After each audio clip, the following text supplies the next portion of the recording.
તમને હાર્દિક સ્વાગત છે। આજે આપણે બનાવવાના છે ભજીયા। તો આજે વરસાદની મોસમ છે, તો ચાલો આપણે ભજીયા બનાવવાનું રેસીપી જોઈ લઈએ। તો આમાં મેં બટેટા છૂંદી નાખ્યા છે, 4-5 બટેટા છે, એટલે એમાં ખાંડ નાખી દીધી છે અને નિમક નાખી દીધું છે।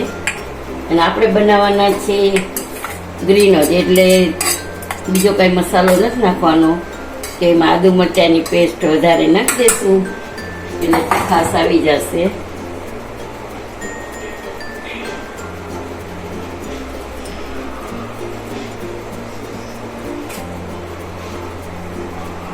એક લીંબુનો રસ નાખી દઈશું।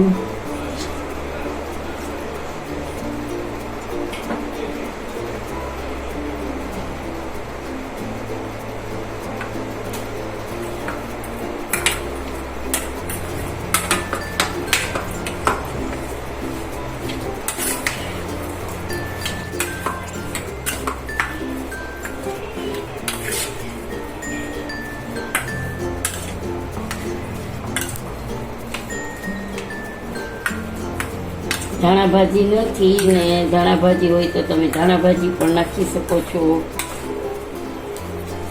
એટલે આમાં ગ્રીન વ્હાઈટ બનાવવાના છે, એટલે મરચાંની પેસ્ટ વધારે નાખી છે, એટલે તીખાસ આવી જશે। આદુ મરચાંની પેસ્ટ પણ ધાણા ભાજી નથી આપણી પાસે, એટલે અને મરચાંના બનાવવાના છે, અને આ બનાવવાના છે લસણિયા, અને 3 બટેટાની કતરીના બનાવવાના છે।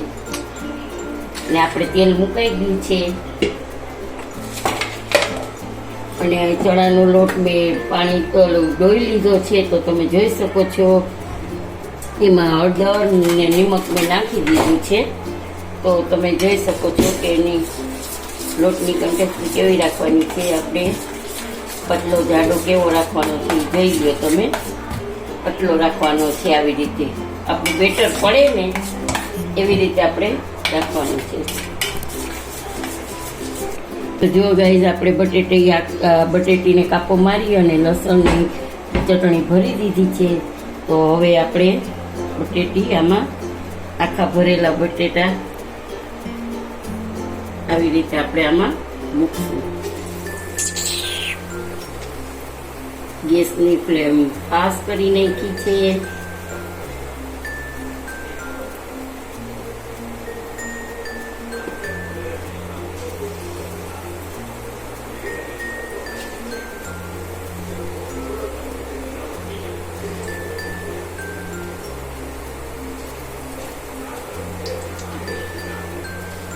તો આપણે એક જ ઘાણમાં બધું નાખી દઈશું, બરાબર।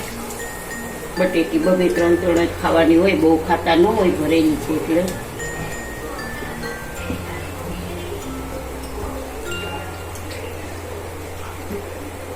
તો જોઈ શકો છો ગાઈસ કે આપણા આખા બટેટા ભરેલા થઈ ગયા છે, એટલે આપણે એને એકદમ તેલ નીકાળી લેવાનું છે। આમાં મેં લોટમાં કોઈ સાજીના ફૂલ કે કોઈ બેકિંગ સોડા કે કશું જ નથી નાખ્યું।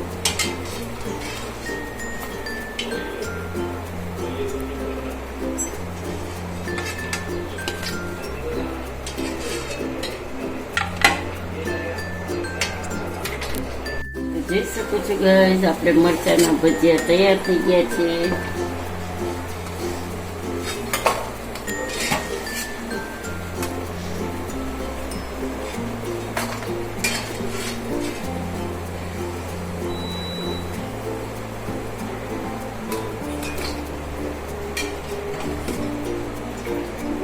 મરચાંના નાખી લઈને આવ્યું,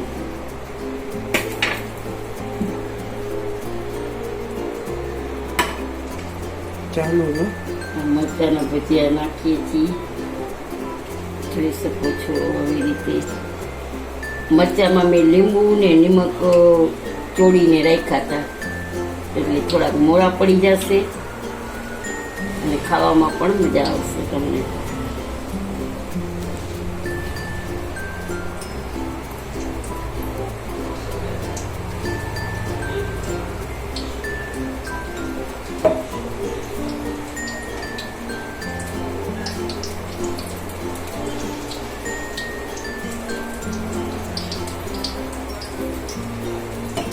આપણે છેલ્લો ભાગ છે તો બધું નાખી જ દઈ છીએ. 3 બટેટાના રોલ છે. પછી જગ્યા બદલાવી હું જોઈ શકું છું ગાઈઝ આપણા ભજીયા તૈયાર છે. આ આખા મરચાંના કર્યા છે, થેલો કર્યા. આ છે લસણિયા બટેટા, આ છે બટેટાવાળા, અને આ છે આપણી કતરી, અને આ છે લીલી ચટણી, આ છે લસણ ચટણી. ટમેટો કેચપ આપણે દર વખતે મૂકીએ છીએ, એટલે આ વખતે ટમેટો કેચપ નથી મૂક્યો, સ્ટેપ કર્યો છે. તો જોઈ શકો છો ગાઈઝ આજે વરસાદની મોસમ છે અને વરસાદ આવી રહ્યો છે, તો ગરમ ગરમ ભજીયા ખાવાની ખૂબ મજા પડશે. તો જોઈ શકો છો કેવા છે મારા ભજીયા. આજનો વિડીયો કેવો લાગ્યો તમને તે જરૂરથી મને જણાવશો, અને કમેન્ટ કરજો, સબસ્ક્રાઈબ કરજો, લાઈક કરજો, બેલ બટન દબાવજો અને ફોલો કરજો. અને આવો ને આવો તમારો સપોર્ટ મને આપતા રહેજો, તો મને ખૂબ જ વાનગી બનાવવાનો મન રહેશે. જય શ્રી કૃષ્ણ.